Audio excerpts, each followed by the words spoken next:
Hi everyone, দিনটি ছিল শনিবার। আর আজকে ভিডিওটা আমি শুরু করেছিলাম সকাল 12টা থেকে। দেখো এখানে আমরা রেডি হয়ে গেছিলাম, কোথায় যাব চলো সেটা তো তোমরা দেখতেই পাবে। এখানে দেখো সবাই রেডি হয়ে গেছি, আমি আমার বান্ধবী, আমার বোন আর একটা কাকিমা। দেখো তারপরে এখানে সবাই রেডি হয়ে যাচ্ছিলাম। আর এখানে মাঠের ভিউটা দেখো কত ভালো লাগছে। আর আমরা গ্রামে থাকি, তাই আমাদের মাটির রাস্তা এগুলো তো খুবই ভালো লাগে। আর যে যারা গ্রাম সে তার কাছে খুবই সুন্দর। যতই যে যেখানে শহরে যেখানেই থাকুক না কেন, যে যার গ্রামে এলে তার ফিলটাই আলাদা, তার অনুভূতিটাই অন্যরকম হয়। আর এরকম মাটির আঁকা বাঁকা পথ দিয়ে হাঁটতে কার না ভালো লাগে বলো। যতই আমরা ওপর থেকে মডার্ন হই না কেন, কিন্তু আমাদের মধ্যে সে গ্রাম্য ব্যাপারটা থেকেই যায়। তাই মানুষ গ্রাম্য থাকুক যাই থাকুক, যুগের সাথে তাল মিলিয়ে চলার জন্য মানুষ নিজেকে একটু চেঞ্জ করে। কিন্তু যারা গ্রামে বাস করে অবশ্যই তাদের সবাই গ্রাম ভালো লাগে। আমার তো ভীষণই ভালো লাগে। তারপর দেখো এখানে আমরা তারপর টোটোতে উঠে গেছিলাম। আর এখানে সবাই গল্প করছিলাম, কে মোটা কে রোগা, এই নিয়ে সবাই খুব হাসাহাসি করছিলাম। তারপরে এখানে সবাই গল্প করতে করতে একদম প্রাকৃতিক ফিল নিতে নিতে আমরা চলে যাচ্ছিলাম পাঁশকুড়া স্টেশনে। কারণ স্টেশনে গিয়ে ওখানে আমরা বাসে উঠবো। আর আমরা যাচ্ছিলাম হচ্ছে রাধামণি, কারণ রাধামণিতে সবাই বলে যে জিনিসের অনেক দাম কম। চলো আজকে দেখবো যে জিনিসের কি দাম কম বা বেশি। এই দেখো তারপর আমরা একদম রাস্তার সব কিছু গাছপালা সব দেখতে দেখতে চলে যাচ্ছিলাম। আর সবাই মিলে খুব গল্প করছিলাম। আর অনেক দিন পর এরকম সবাই মিলে বেরোনো হচ্ছিল, খুব ভালো লাগছিল। কারণ তোমরা তো জানো আমি হায়দ্রাবাদে থাকি, তাই হাজব্যান্ডের সাথে সবসময় বেরোই। এরকমভাবে সবাইয়ের সাথে কখনো ঘোরা হয় না। তাই এইবারে এসে তো খুব ভালো লাগছে, সবাই একসাথে অনেক অনেক মজা করছিলাম। তারপর দেখো আমরা স্টেশনের কাছেই চলে এসেছি। আর এখানে এসে বাচ্চা ছিল, তাই ওখানে কিছু বিস্কিট কিছু কেনাকাটা করছিলাম, কারণ যাতে ওখানে বাচ্চার খিদে পেয়ে গেলে খেয়ে নেয়। তারপরে দেখো আমরা এখানে রেলপথটা পেরিয়ে যাচ্ছিলাম। আর এখানে সবাই খুব ভয় করছিল, দুদিকে ট্রেন দেখছিল। কারণ তখন ক্রসিংটা রেল ক্রসিংয়ের কাছে গেটটা তোলাই ছিল, সেই জন্য দুদিকে দেখে তো পেরোতেই হবে। তারপরে এখানে অনেক দিন পর স্টেশনে তো আমি প্রায় কয়েক বছর পরে এলাম বলতে গেলে। এমনি আসি ট্রেনে উঠে যাই সেটা ঠিক আছে, কিন্তু এরকমভাবে কখনো স্টেশনের মধ্যে ঘোরা বা কখনো আসি না। এই দেখো এখানে অনেক ভালো লাগছিল দেখে।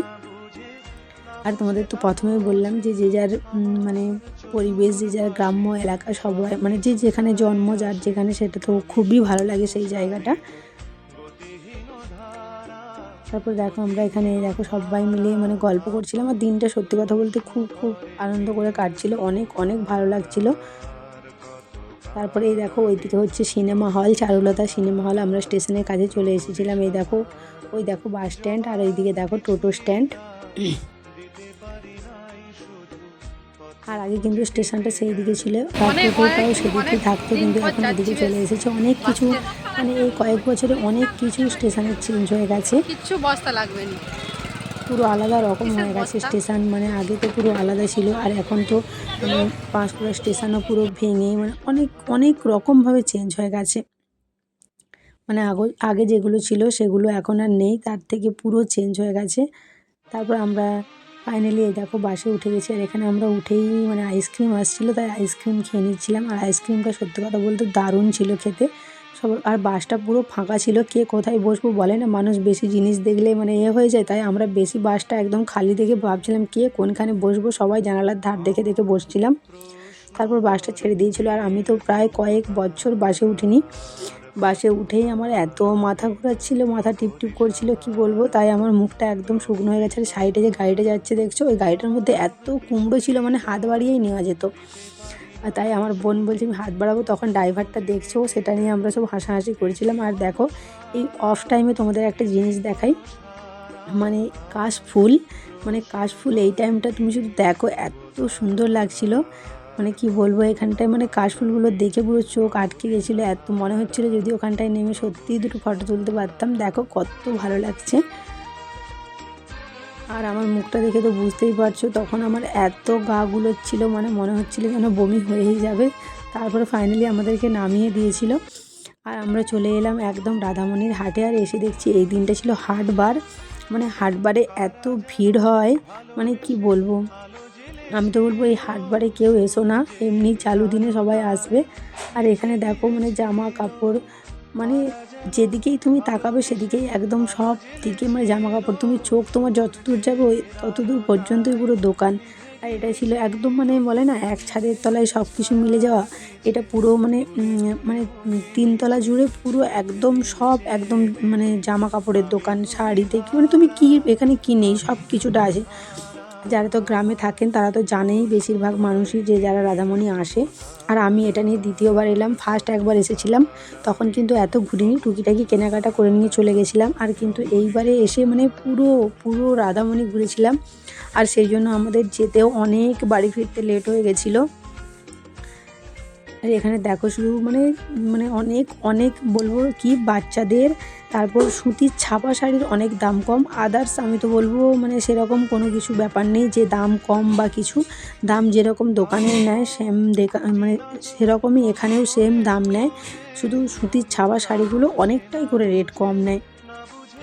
মানে যেগুলো হয়তো এখানে হয়তো 200 টাকা, সেখানে মানে দোকানে বিক্রি হচ্ছে 350 টাকা, মানে অনেকটাই ডিফারেন্স। তোমরা যদি অনেক অনেক করে সামান কেনো তাহলে অনেকটা করে মানে লাভ হবে, অনেকটা করে যদি তোমরা সুতির ছাপা শাড়ি অনেকগুলো করে নাও, নইলে আদার্স কিছু সেরকম নেই। আর বাচ্চাদের জামা প্যান্টগুলোর একটু দাম কম আছে।